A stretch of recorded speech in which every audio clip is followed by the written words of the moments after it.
It's time for Around the Ozarks News, sponsored by the Springfield Greene County Park Board, Thompson Sales, Advanced Car Care, Smouse Brothers, and United Plumbing. Here are your hosts, Ethan and Sarah Forhetz. Hi there. Good morning to you on Wednesday. We're moving right along this week, and we have some news to tell you about to start your Wednesday. All right, we begin with this. The Springfield City Council is moving to fix problems with the Citizens Advisory Board that oversees spending from the Spring Forward SGF sales tax.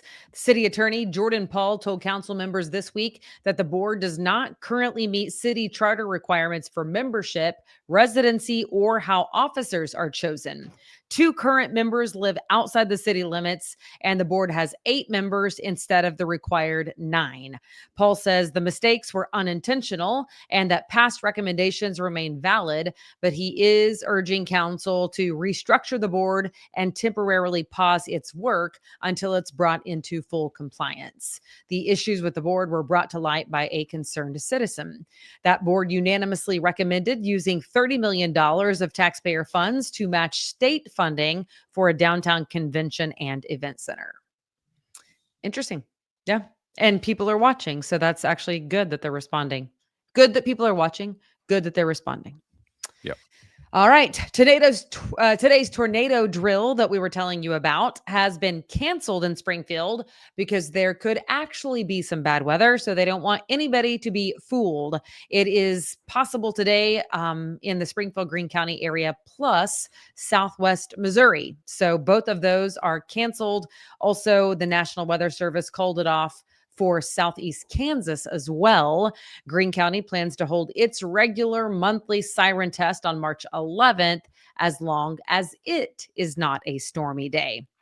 So in other words, if you hear the sirens today, it's the real deal. It's the real deal. And spring storms are happening earlier and earlier, it seems like. Spring has sprung. As we warm up, yeah. Missouri lawmakers are considering a bill that would require all public high school students to complete driver's education before graduation. That proposal would make the course available during the school year at no cost to families. Supporters say the change could save lives, noting that traffic crashes remain a leading cause of death for teenagers. More than 130 Missouri teenagers were killed in 2023 alone. That's an awful stat. The House Education Committee held a public hearing last week, and the measure received strong initial support. And I don't know about you, but at my high school, back in the olden days, we had mandatory driver's ed. And you went out with a teacher, one other student in my case, and he had his own pedal over there for the brake and maybe the gas, but I think just the brake. And I think it was good for me. Yeah, I'm sure it Did was you good have for it? you. No. You Nope. didn't have it? Nope. What'd you do? It Learn on was your own? offered, but I never took it. It was not required, and I did not take it because I was at basketball practice, and I loved basketball, and we were fantastic. Went to state, did all the things, but as a life skill, clearly driving would be more valuable. That explains a lot, actually, that you never had proper training. Oh, really? That's what I'm thinking. I am an aggressive driver. That is what I am. Yeah.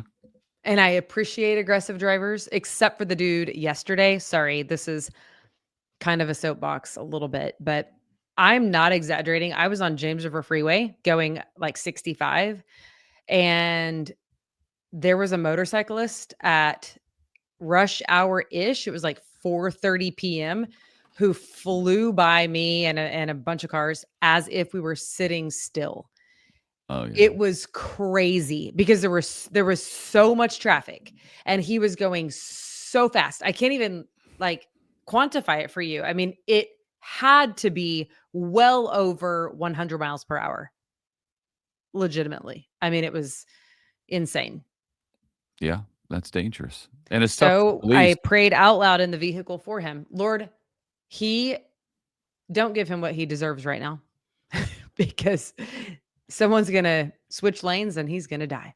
Police have a hard time with motorcycles because they can't navigate like motorcycles can. So if they want to get away, they really can. All right, back to the Missouri legislature. Missouri lawmakers are also raising privacy concerns over a bill that would place the names, addresses, and birth dates of registered voters online. That proposal from a Granby senator was discussed with bipartisan questions about personal data being posted publicly. Bill's sponsor says putting the entire list online may have been a drafting error. Revising the language is what it sounds like. The measure would also extend a business fee that funds the Secretary of State's technology and cybersecurity programs. Okay.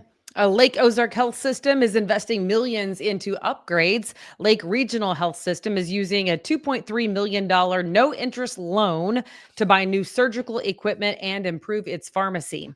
The project includes a new clean room for mixing IV medications for cancer patients specifically.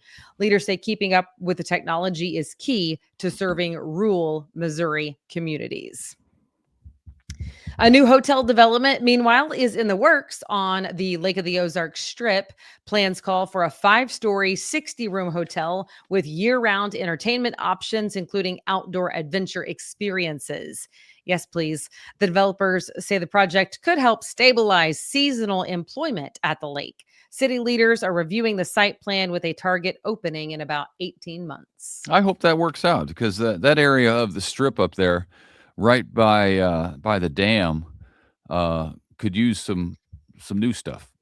I Yeah. think now I mean, maybe I haven't been there in so long. I don't even know what's there now. the Lakers would disagree with me, the longtime Lakers people who go up there. Bless you. Sorry. Thank you. But that's what I think as an outsider.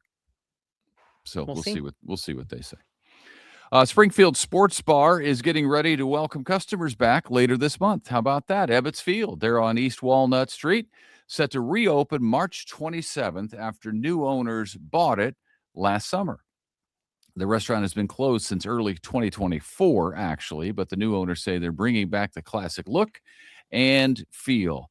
The original sports bar and restaurant first opened in 1981. How about that? That's fun. So be good to have it back.